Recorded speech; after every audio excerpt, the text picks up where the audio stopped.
উনুন test of Bengal, সহজে রান্না শেখার ঠিকানা। আপনাদের সাথে আমি পায়েল আজ রয়েছি আমাদের মালদা বাড়িতে।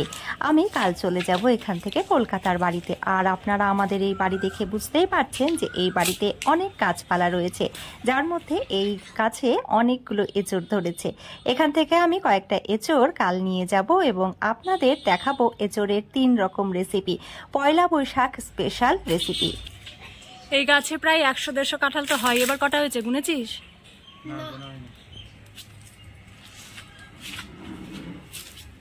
কেন গুনিসনি কেন? কাঁঠাল বড় হবে তখন গোনা হবে।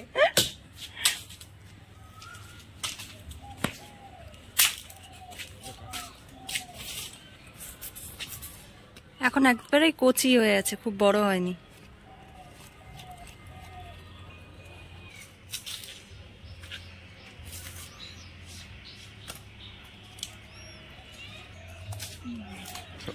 এটা এভাবে রাখি, তাহলে কাঁঠালের আঠাগুলো ঝরে যাবে।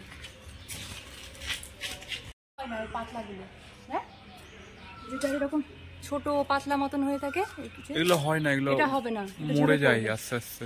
এই মোটা যেগুলো রয়েছে ডালের মতন, এটা এটা এটা এটা থাকবে না। এই যে কালো রং ধরে নিয়েছে, এটা পচে যাচ্ছে, এটা খারাপ হয়ে যাবে। এই যে গোড়াটা যেটা মোটা, থাকবে। হুম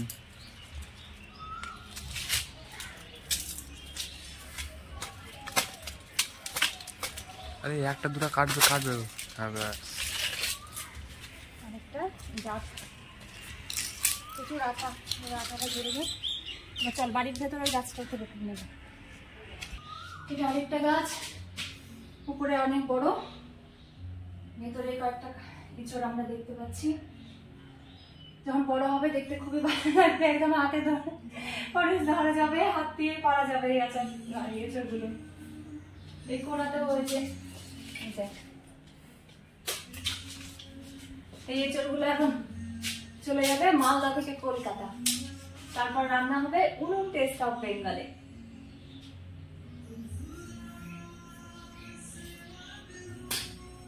ব্যাস।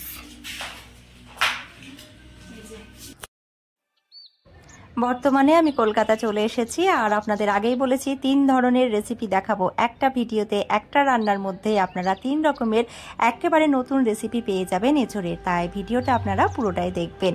প্রথমেই এঁচড়টা কেটে নিচ্ছি। আমি আগে কোনোদিন এঁচড় কাটিনি, এই আঠার ভয়ে কখনো আমি এঁচড় কাটিনি বা ছাড়াইনি, তবে আজ আমি এটা ছাড়িয়ে নিচ্ছি। দেখি, তলায় একটা খবরের কাগজ দিয়ে দিলাম বটির তলায়, এতে করে আঠাটা মেঝেতে ছড়িয়ে যাবে না। আর একটা পাত্রে হলুদ জল রাখলাম, এই হলুদ জলে এঁচড় কেটে ভিজিয়ে রাখলে এঁচড়ের কষটা বেরিয়ে যাবে। এঁচড়টা দেখে বুঝতেই পারছেন একেবারে কচি। আর আমি আজকের রান্নাগুলো করছি নিরামিষভাবে, আপনারা চাইলে কিন্তু এর মধ্যে পেঁয়াজ, রসুন বা চিংড়ি মাছ যোগ করতেই পারেন। সামনেই পয়লা বৈশাখ, আর পয়লা বৈশাখের দিনে এরকম একটা স্পেশাল মেনু কিন্তু আপনারাও তৈরি করে নিতে পারেন, কারণ এখন এঁচড়ের মরশুম। উনুন টেস্ট অফ বেঙ্গল সবসময় চেষ্টা করে থাকে আপনাদের কাছে খুব সহজে বিভিন্ন ধরনের রান্না করে দেখানোর। তাই এখনও যারা চ্যানেলটি সাবস্ক্রাইব করেননি তাদের বলবো চ্যানেলটি সাবস্ক্রাইব করে বেল আইকনে গিয়ে অল নোটিফিকেশনটা অন করে নিন। আর শুধু ইউটিউব নয়, আপনারা কিন্তু ফেসবুকেও পেয়ে যাবেন উনুন টেস্ট অফ বেঙ্গলের পেজটিকে। এঁচড়ের সাথে 2টো ছোট সাইজের আলুও আমি কেটে নিয়েছি। আর আলু এঁচড় খুব ভালো করে ধুয়ে নিয়ে আমি প্রেসার কুকারে হালকা আঁচে একটা হুইসেল দিয়ে দেব। অল্প একটু নুনও দিয়ে দিয়েছি এর মধ্যে। খুব কচি যেহেতু, তাই প্রেসার কুকার ব্যবহার না করে আমি কড়াইতেও ভাপিয়ে নিতে পারতাম, তবে প্রেসার কুকার হচ্ছে আমার সব থেকে পছন্দের বা প্রিয় বাসন, তাই সব রান্নাতেই কিন্তু আমি প্রেসার কুকার ব্যবহার করে থাকি। জল ঝরিয়ে রেখে সেদ্ধ করে রাখা এঁচড় আর আলু আমি একটু এইভাবে হাতা দিয়ে চটকে নিচ্ছি, কারণ এখনও খুব গরম রয়েছে। বিভিন্ন ধরনের রেসিপির সাথে আপনাদের কাছে আমি একটা কিন্তু বার্তাও পৌঁছে দিয়ে থাকি আমার প্রতিটা ভিডিওর মাধ্যমে। খাবার এবং জলের অপচয় করবেন না, খাবার ভাগ করে নেবেন, এতে ভালোবাসা বাড়ে। আর বর্তমান বিশ্বে জল সংকট কতটা বিপজ্জনক হয়ে দাঁড়াচ্ছে সেটা কিন্তু কম বেশি আমরা প্রত্যেকেই জানি, তাই জলেরও অপচয় করবেন না। এঁচড় আলু কিছুটা চটকে নেওয়ার পর তার মধ্যে দিয়ে দিলাম পরিমাণ মতো নুন, হলুদ, হাফ চা চামচ জিরে আদা লঙ্কা বাটা, আর সাথে দিয়ে দিলাম 3 টেবিল চামচ মতো বেসন। সবকিছু খুব ভালো করে একসাথে মাখিয়ে নিতে হবে যেন ভেতরে কোথাও গোটা ভাব না থাকে।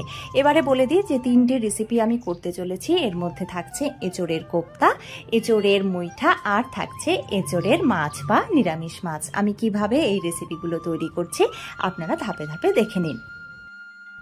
প্রথমে যে দুটো মণ্ড আমি থালায় রাখলাম সেগুলো আমি মুইঠা হিসেবে রান্না করব, আর বাকি আরও দুটো মণ্ডকে আপনি দেখুন যে আমি থালার উপরে রেখে একটু চ্যাপটা করে নিলাম। তারপরে এভাবে আঙুল দিয়ে মাছের মতন দেখতে একটা আকৃতি বানিয়ে নিচ্ছি।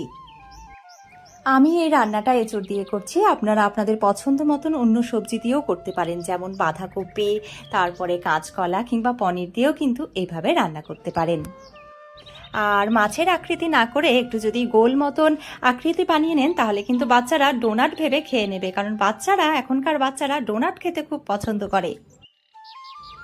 একটুখানি বুদ্ধি প্রয়োগ করলে একটা জিনিস থেকেই কিভাবে আমরা বিভিন্ন ধরনের রান্না করতে পারি এতক্ষণে আপনারা সেটা বুঝেই গেছেন। কড়াইতে আমি তেল গরম করতে দিয়েছি আর প্রথমে মাছগুলো ভেজে নিচ্ছি, মানে এঁচোড় মাছ। যেভাবে আমরা রুই কাতলা মাছ ভেজে থাকি একই পদ্ধতিতে আমি এই মাছগুলো ভেজে নিচ্ছি। আর হ্যাঁ, আরেকটা কথা আপনাদের বলা হয়নি, এই আকৃতিটা তৈরি করার পর থালা থেকে সাথে সাথে তুলবো না, 2 মিনিট পর তুলবো। এতে করে এঁচোড়টা একটু শক্ত হয়ে যাবে, ভাঙবে না। আর তারপরেও যদি মনে হয় তোলার সময় ভেঙে যাচ্ছে তাহলে একটু শুকনো বেসন ছড়িয়ে দেবেন। এই রকম আকৃতি করে আমরা বানিয়ে নিয়েছি নিরামিষ মাছ বা এঁচোড়ের মাছ। আর যেটা চমচমের মতন দেখতে সেটা হচ্ছে এঁচোড়ের মুইঠা, আর যেটা গোল বলের মতন দেখতে সেটা আপনারা এতক্ষণে বুঝেই গেছেন, সেটা হচ্ছে এঁচোড়ের কোপ্তা। যে কোনো উৎসব অনুষ্ঠানে অনেকেই বাইরে খেতে পছন্দ করেন, তবে যতই বাইরে খান না কেন বাড়ির রান্নার স্বাদ কিন্তু বাড়ির রান্নাতেই। আমি নিজে ব্যক্তিগতভাবে বাইরের খাবার খুবই অপছন্দ করি এবং বাড়িতে বিভিন্ন ধরনের রান্না বানানোর চেষ্টা করি। তাই আপনাদের বলবো যে আপনারা একদিন এই রান্নাটা অতি অবশ্যই ট্রাই করবেন। আমি এটা খুব জোরের সাথে বলছি, আপনাদের খুব ভালো লাগবে। আমাদের এঁচোড় মাছগুলো ভাজা হয়ে গেছে, দুপাশ আমরা খুব ভালো করে ভেজে নিচ্ছি। এবার তুলে নেব। যারা ভিডিওটা দেখছেন তাদের বলবো এই মাছের আকৃতিটা দেখে কোন মাছ মনে হচ্ছে, রুই মাছ, কাতলা মাছ, মৃগেল মাছ, শোল মাছ নাকি আপনাদের পরিচিত অন্য কোনো মাছ, এটা কিন্তু কমেন্ট করে জানাতে ভুলবেন না। এঁচোড় খেতে আমাদের খুবই ভালো লাগে, আর সত্যি বলতে এঁচোড়ের স্বাদে কখনো আমাদের একঘেয়েমি আসে না। তবে এঁচোড়ের স্বাদের মধ্যে আমরা কিছুটা তো টুইস্ট আনতেই পারি। এইভাবে একদিন যদি এইভাবে আপনি অতিথিদের পরিবেশন করেন, দেখবেন অতিথিরা আপনার প্রশংসায় একেবারে পঞ্চমুখ হয়ে যাবে। মাছ ভাজার পর ওই তেলে আমি কোপ্তাগুলো ভেজে নিচ্ছি। নিরামিষ রান্না করছি আমি, তবে অনেকেই নিরামিষ রান্নায় হিং ব্যবহার করে থাকেন। এই রান্নায় আপনারাও হিং ব্যবহার করতেই পারেন, কিন্তু আমি আজ হিঙের ব্যবহার করিনি। সাধারণত এসব মশলার ব্যবহার আমি কমই করি, একেবারে ঘরোয়াভাবে আজকের এই রান্নাটা আমি করছি। কোপ্তা বলগুলো ভাজা হয়ে গেছে, এবারে আমি মুইঠাগুলো ভেজে নিচ্ছি। মুইঠা বললেই আমাদের চোখের সামনে চিতল মাছের মুইঠার ছবি ভেসে ওঠে। খুব শিগগিরই আপনাদের জন্য আমি চিতল মাছের মুইঠার রেসিপি খুব সহজে কিভাবে বানানো যায় সেই ভিডিও নিয়ে কিন্তু চলে আসব। আপাতত এঁচোড় মুইঠাগুলো ভেজে তুলে রাখলাম, আর কড়াইতে ওই তেলেই ফোড়ন দিয়ে দিলাম গোটা সাদা জিরে, তেজপাতা আর দিলাম শুকনো লঙ্কা। সাথে দিয়ে দিলাম জিরে, আদা, লঙ্কা বাটা আর পরিমাণ মতো নুন, হলুদ। দিয়ে দিচ্ছি 1/2 চা চামচ ধনে গুঁড়ো।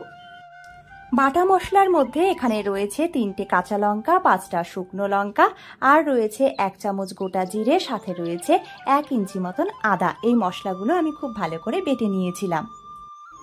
মশলা থেকে তেল ছেড়ে আসলে আমি এর মধ্যে দিয়ে দিলাম ফেটিয়ে রাখা 3 চামচ টক দই। টক দইটা অপশনাল, আপনারা চাইলে এড়িয়ে যেতেও পারেন। এবার মশলাটাতেও আপনাদের পছন্দের মতন অন্য মশলাও ব্যবহার করতে পারেন। আমি বলছি না আজকে আমি একেবারে ঘরোয়াভাবে রান্না করছি, তাই আমি এখানে অন্য মশলা দিলাম না। তবে আপনারা কিন্তু চারমগজ, কাজু, এসব যে মশলাগুলো থাকে যে অনুষ্ঠান বাড়িতে রান্নায় ব্যবহৃত হয় সেইগুলো কিন্তু দিতেই পারেন। আমি বলছি যে খুব ঘরোয়াভাবে ঘরোয়া উপকরণ দিয়ে আজকের এই রান্নাটা করছি আমি, কিন্তু এর স্বাদ হবে একেবারে অনুষ্ঠান বাড়ির রান্নার মতো। মশলা ভাজা হয়ে গেলে আমি দিয়ে দিলাম 1.25 গ্লাস মতন জল, আর ঝোল ফুটে উঠলে তার মধ্যে আমি একে একে মুইঠা, কোপ্তা আর ভেজে রাখা এঁচোড় মাছগুলো দিয়ে দিচ্ছি। খুব বেশিক্ষণ ফোটানোর দরকার নেই। এইবারে 1/2 চা চামচ মতন ঘি এর মধ্যে আমি দিয়ে দেব। তারপরে আঁচ কমিয়ে ঢাকা দিয়ে দেব 1 মিনিটের জন্য।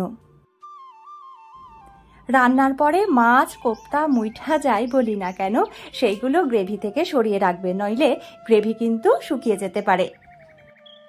সবশেষে দিয়ে দিলাম 1 চা চামচ গরম মশলার গুঁড়ো। আপনারা পারলে বাটা গরম মশলা ব্যবহার করবেন, কারণ এই রান্নাটা খাওয়ার পর আমার মনে হয়েছে যে বাটা গরম মশলা দিলে এর স্বাদ বোধহয় আরও বেড়ে যাবে।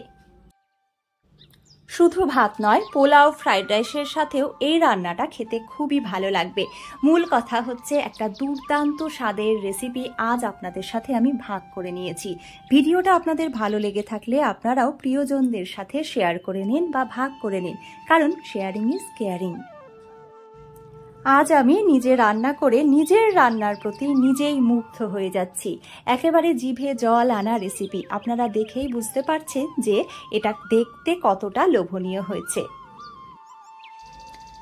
পয়লা বৈশাখ সাধারণত এপ্রিল মাসের মাঝামাঝি সময়েই হয়ে থাকে, আর এই সময়টা এঁচোড়ের মরশুম, আমি আগেই বলেছি। আর 1 এপ্রিল অর্থাৎ এপ্রিল ফুল এই তারিখেও কিন্তু এঁচোড় বাজারে অ্যাভেলেবেল। তাই এই নিরামিষ মাছটা কিন্তু এপ্রিল ফুল রেসিপি হিসাবেও আপনি ট্রাই করতে পারেন। মানে অতিথিকে এই রান্নাটা খাইয়ে আপনি অনায়াসে এপ্রিল ফুল বানাতেই পারেন। মাছের পর এবারে আমরা মুইঠাটা পরিবেশন করে নিচ্ছি, আর মুইঠা পরিবেশনের পরে বাকি থাকছে কোপ্তা। কোপ্তাটাও আমি বাটিতে পরিবেশন করছি। আপনারা দেখুন প্রত্যেকটা জিনিস কিন্তু আলাদা আলাদা রকমের সৌন্দর্য বহন করছে। আপনি যা দিয়েই অতিথি আপ্যায়ন করুন না কেন, অতিথি হবে খুবই মুগ্ধ। আজকের এই রান্নাটা খেতে এতটাই ভালো হয়েছিল যে আপনাদেরকে আমার বলতেই হচ্ছে এই স্বাদের ভাগ হবে। আপনারা যারা এতক্ষণ ভিডিওটা দেখলেন তাদের জানাই অনেক ধন্যবাদ। আপনারা সুস্থ থাকুন, ভালো থাকুন, আনন্দে থাকুন। আজকের মতো এই পর্যন্তই। দেখা হবে আবার পরবর্তী অন্য কোনো রেসিপির সাথে।